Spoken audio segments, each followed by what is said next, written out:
জাকাতের টাকা কি গরিব আত্মীয় স্বজনদের নতুন জামা কাপড় কিনে দিতে পারবো? জাকাতের টাকা দিয়ে গরিব মানুষকে কাপড় চোপড় কিনে দিতে পারবেন কি না, এটার উত্তর দেওয়ার আগে আমি একটা এক্সাম্পল দিতে চাই। এক্সাম্পল, উপমাটা আমি একটু বলি। আপনার কাছে একজনের টাকা পাবে, 200 টাকা পাবে। 200 টাকা আপনি ধার নিয়েছেন, সে টাকাটা আপনি তাকে ফেরত দিতে হবে, সে পাবে তার পাওনা টাকা।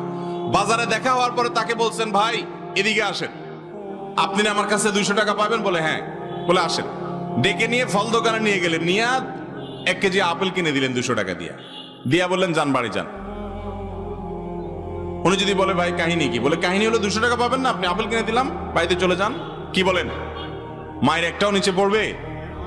আমি তোমার থেকে টাকা পাবো, টাকা দিয়ে কি আমি আপেল খাবো না টকটামোটো খাবো সেটা তো আমার ব্যাপার, তুমি আমার আপেল কিনে দেওয়ার কি? আল্লাহ তাআলা কোরআনে কারীমে বলেছেন ওয়াফি আমওয়ালিহিম হাক্কুল লিস-সাইলি ওয়াল মাহরুম।